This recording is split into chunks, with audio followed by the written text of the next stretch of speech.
Halo, Assalamualaikum warahmatullahi wabarakatuh. Jumpa lagi dengan saya, Freddy Sudaryanto. Seperti biasa di kasus Jalan Cagak Subang. Pagi ini saya akan coba terus membahas kasus Jalan Cagak Subang. Setelah tadi malam saya berbicara dengan salah satu saksi, itu Bapak Yosep, eh, di seputar kasus Jalan Cagak Subang.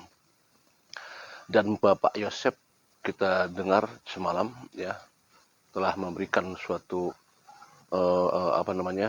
uraiannya, di mana saya mempertanyakan di mana kesungguhan daripada orang terdekat untuk membuka kasus ini.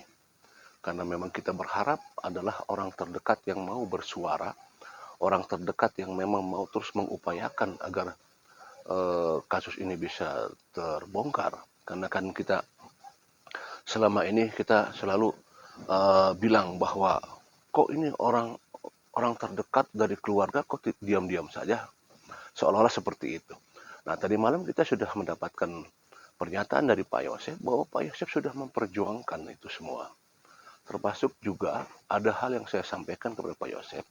Apakah ada temuan-temuan dari Pak Yosep, hal-hal yang sifatnya krusial kemudian disampaikan kepada pihak penyidik, dan disampaikan oleh Pak Yosep, iya, ada hal-hal yang krusial yang sudah disampaikan kepada pihak penyidik. Mohon maaf. Dan adalah satu lagi poin yang saya uh, coba analisa dari pembicaraan saya dengan Pak Yosep, yaitu bahwa Pak Yosep mendukung para YouTuber. Nah, inilah sebenarnya yang kita tunggu. Jadi, justrulah dari pihak keluarga inilah yang sebenarnya kita tunggu. Karena mereka yang dekat dengan kedua almarhumah, yang tahu seluk-beluk, yang tahu karakter kedua korban, ya, berhubungan dengan siapa kedua korban, ada uh, curhatan-curhatan apa dari korban selama ini, atau satu hari sebelum kejadian, 2 hari sebelum kejadian, atau seminggu sebelum kejadian. Hanya orang terdekat yang tahu, terutama Bapak Yosep, ya kan, yang memang dekat. Nah, inilah sebenarnya yang kita harapkan. Mudah-mudahan saja. Pak Yosep mengatakan bahwa mendukung semua YouTuber. Yang mudah-mudahan mau bekerja sama dengan para YouTuber. Inilah yang kita tunggu sebenarnya. Dan itu sudah disampaikan oleh Pak Yosep bahwa memang dia sangat-sangat mendukung. Tetapi para YouTuber yang memang betul-betul mengawal kasus ini bukan hanya yang memanfaatkan seperti itu. Ya, bukan hanya YouTuber yang memanfaatkan Pak Yosep, bukan itu. Tetapi betul-betul YouTuber yang betul mau mengungkap. Dan Pak Yosep mengatakan di sana seperti mengaji. YouTuber yang seperti mengaji. Mengaji itu dalam arti apa? Harus tuntas, jangan setengah-setengah. Tuntas kalau ada satu poin itu ke arah sana, itu terus bahas dan sampai tuntas. Nah, itu yang diharapkan oleh Pak Yosef. Jangan menclok-menclok seperti itu. Nah, kita tunggu saja ya, ada gebrakan apa lagi dari Pak Yosef untuk kedepannya. Karena ya, saya sebenarnya kemarin itu saya bicara dengan Pak Yosef di wawancara kemarin tuh. Sebenarnya saya sudah banyak bicara dengan Pak Yosef di belakang kamera, dan hampir tiap hari saya dengan Pak Yosef berkomunikasi. Juga bukan hanya dengan Pak Yosef, dengan Ibu Mimin juga saya banyak berkomunikasi. Dan banyak sebenarnya hal-hal yang diungkapkan, tetapi mungkin untuk sementara ini saya tidak bisa mengungkapkan di media karena memang halnya sifatnya krusial ya. Nah, Pak Yosef, saya bilang, Pak, apakah pembicaraan Bapak dengan saya sudah disampaikan penyidik? Sudah disampaikan ke penyidik. Nah, sebenarnya ada poin-poin yang Pak Yosef sampaikan kepada saya. Itu harusnya dikejar, itu harusnya digali yang itu. Pak Yosef mengatakan demikian. Itu harus dikejar, tapi kenapa kok tidak dikejar? Nah, mungkin mungkin kita belum tahu barangkali ya. Mungkin pihak penyidik saya yakin sudah mengejarnya. Ada poin-poin yang memang sangat krusial di sana. Nah, apa namanya, terhadap Pak Yosef bicara masalah banyak, masalah ada beberapa orang yang ya Pak Yosef mengatakan kalau misalkan curiga ya mencurigai ada. Seperti kami YouTuber mencurigai beberapa orang, kita mencurigai si ini, si ini, si ini. Pak Yosef pun sama. Karena saya pertanyakan, Pak, kalau kami punya kecurigaan, apakah Bapak punya kecurigaan? Ada. Kecurigaan kepada siapa saja? Ya, Pak Yosef mengatakan di sana. ya, kecurigaan-kecurigaan itu. Dan itu sudah disampaikan di depan BAP, ya. Kecurigaan yang ada di Pak Yosep itu sudah disampaikan. Dan saya tidak akan menyampaikan di sini karena itu sifatnya krusial. Nanti kan kalau disebutkan bisa bahaya, bisa tendensius dan bisa genjleng nantinya ya, bisa meledak kalau disampaikan. Tapi sudah disampaikan kepada pihak penyidik. Artinya apa? Apa yang dicurigai oleh Pak Yosep hampir sama dengan apa yang saya curigai. Gitu. Hampir sama, persis lah. Hampir 99% sama gitu. Matching gitu. Pada saat saya mengatakan, Pak saya ini punya kecurigaan nih terhadap si ini, si ini, si ini.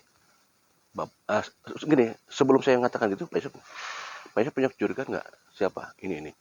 Matching dengan apa yang saya selama ini analisa. Artinya, cuma memang apa namanya, kalau saya lihat dan gini, pada saat saya mendapatkan informasi dari saksi Pak Yosep, kemudian saya mendapatkan lagi saksi dari yang lain, kemudian saya combine, saya satu-satukan gitu kan. Ada semacam fenomena, ini semacam ada apa namanya, semacam ada sesuatu hal yang sifatnya dibuat sistem, ya. Ada sebuah sistem yang dibuat sangat rapi dan ini adalah pemikiran seorang yang sangat cerdas. Pak Yusuf mengatakan kepada saya, si itu, dia itu sebenarnya orangnya cerdas. Dan Pak Yusuf mengatakan, dia itu orangnya jenius. Tidak seperti yang dilihat. Dia itu orangnya jenius dan cerdas. Wah, luar biasa itu. Ini sangat luar biasa. Apakah mungkin ide-ide itu dari dia munculnya? Nah, ini jadi, ya itulah, kita menyatukan. Walaupun kita tetap apa namanya? Kalau saya mengatakan saya tetap berpegang dengan 4 kaki gitu. Ya pada saat saya mendapatkan informasi dari Pak Yosep demikian, dapat informasi dari saksi ini demikian, dari ini demikian, dari ini demikian, saya tetap berpegang dari 4 kaki. Tidak serta-merta iya, tidak. Tapi terus dicerna dari mulai apa yang disampaikan, dari mulai apa namanya, ungkapan-ungkapan yang disampaikan, dari gerak-gerak yang terlihat. Saya akan terus coba mencermati itu semua, ya. Karena gini, semua data yang banyak itu sudah ada di kepolisian. Jelas itu, jelas. Nah, sekarang begini, pihak kepolisian tidak membutuhkan pengakuan. Itu pernah disampaikan oleh dari pihak kepolisian dulu awal-awal ya. Tetapi tidak demikian juga, karena pengakuan itu akan jadi bahan petunjuk dan nantinya akan lebih fokus pengarahannya seperti itu.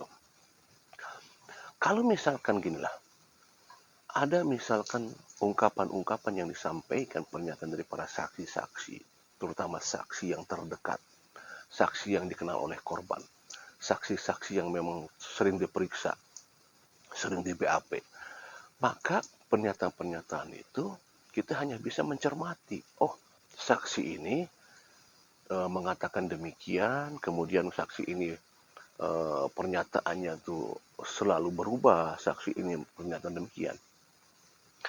Maka kita menyatukan saksi ini bagaimana? Saksi A mengatakan demikian, saksi ini bagaimana? Kita coba mengcombine ini semua, gitu. Pernah salah satu pernah Pak Rohman Hidayat, waktu saya diskusi di Polda Jabar dengan beliau, saya, Pak Freddy, ya, Bang Freddy gimana? Bang Freddy bagaimana menanggapi Pak Yosep? Apakah Pak Freddy percaya Pak Yosep pelakunya? Saya katakan demikian, bahwa secara intuisi saya, Pak, saya mengatakan secara general, secara umum, apakah mungkin seorang ayah menghabisi seorang anak? Pertanyaan itu saya waktu itu ke Pak Rohman Hidayat. Ya saya katakan, tidak mungkin. Masa Pak Yosep menghabisi Amelia? sangat-sangat tidak mungkin. Saya katakan demikian. Ya ini hanya insting saya sebagai manusia yang normal saya.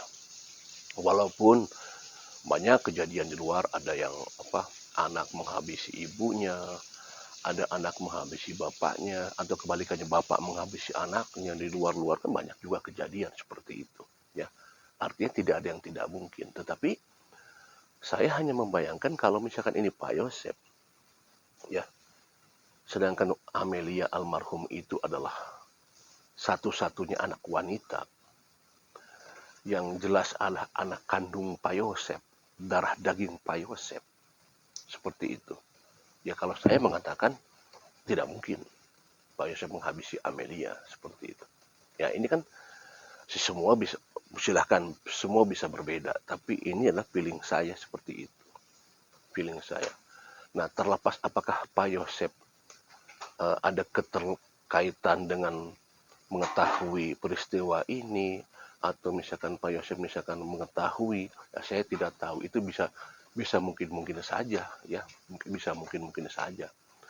Nah nanti kita mengharapkan, memang kita ini sedang mengharapkan ada keterbukaan dari Pak Yosef, karena Pak Yosef adalah orang yang terdekat dengan kedua almarhumah. Ini yang kita harapkan sebenarnya. Dan Pak Yosef sudah mulai terbuka. Saya lihat, apalagi menyampaikan tadi malam itu bahwa Pak Yosef tidak pandang bulu, ya mengatakan siapapun pelakunya ya harus terbuka dan harus mempertanggungjawabkan perbuatannya. Itu yang disampaikan oleh Pak Yosef.